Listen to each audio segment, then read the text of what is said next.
Welcome to Nature Speaks, everyone. My name is Tracy, and this is today's message channeled from the spirits and energies of the natural world.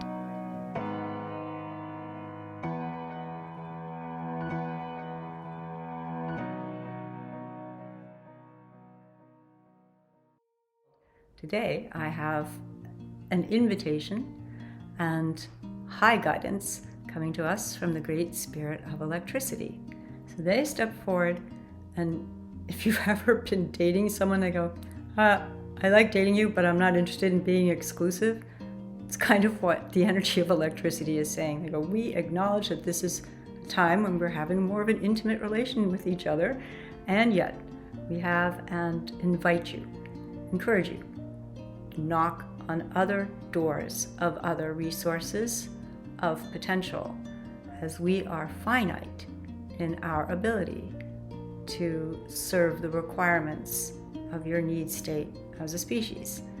And in this, there are some that you're aware of and some that you've started to tap, and we encourage that you continue to and expand your relationship with them as well. Think of this as an open relationship. That would be hydro, the energy of flowing waters. It would be wind. It would be solar. And they also look to us and offer that what we need is not far. We simply have to study carefully and look carefully at the natural world and at all that flows here in the natural world, above, upon, within, and deep below, inside of the earth. And we will find that there's plenty of flow that we have and are able to tap into and avail ourselves of, much in the same way they offer that we have, and take advantage of the currents of the wind, of the air, in order to lift our airplanes and other devices we use to lift ourselves up off of the pull of the gravitational pull of this planet. We're able to leverage this energy rather than completely consume this energy. And they invite us to look at geothermal. There's great flow of geothermal energies right here, right underneath your feet. And that energy has great potential. One of the areas that they're suggesting we might look to with that is the ability and requirement that's coming up to insulate our homes from the greater fluctuations of temperature that are coming our way, to make things tolerable for ourselves. They further invite us to explore other areas of energetic potential, such as the great power of magnetism, the electromagnetic flow that has and is. And they go, so you're starting. You're starting now, like you're starting to date now with this great energy field, and you will be well pleased and served should you choose to continue that relationship. They acknowledge that our electric grids, as they stand, these large electric grids are just not going to serve us. And this is the high guidance they offer. They go, if everyone's drinking from the same river and something happens to the source, to the river, then all of the communities that are in these large, unwieldy electric grids have and will suffer the consequences.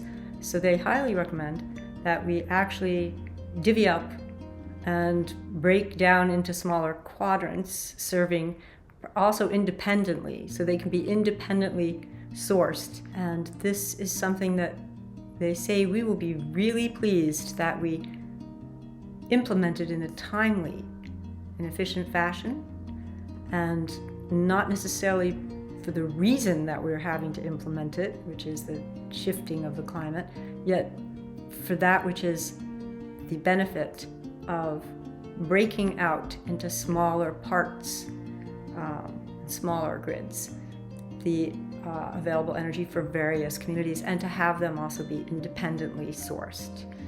They continue to invite us to not to deny or not to discount the ways in which in the past people have availed themselves of the natural resources here on this planet. They gave the example of the water wheel, where we use these, big, like a mill, to basically grind our grains using the force of water.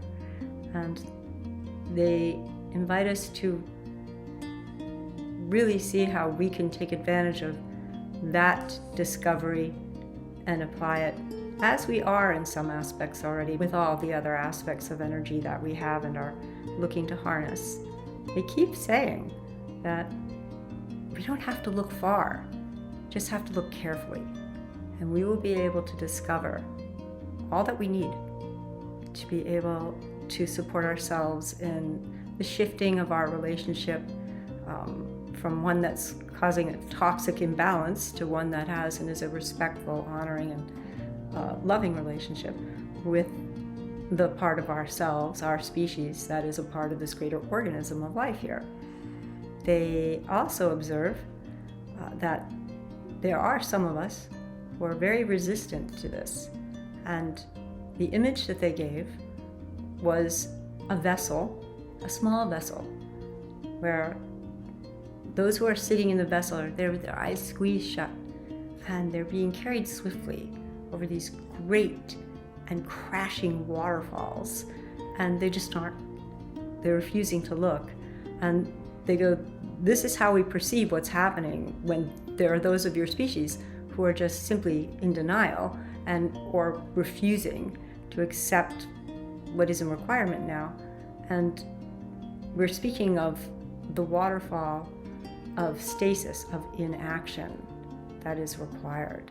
They commend those who are our scientists, those who are our researchers, those who are our engineers, who study the natural world and the way in which the natural world flows in service to the mimicry or the harnessing or the availing of an extraction in a respectful way that doesn't hurt the planet of these resources in service to the energy needs that we have and perceive. This is the channeling that has come through from the Great Spirit of Electricity. And to all who have and receive it, I am most grateful for your light. If you are drawn to consume more than this short video summary, access to the full channeling of today's update is available on the Gaia Translate podcast, streaming now on your favorite podcast platform, or listen for free at www.gaiatranslate.com.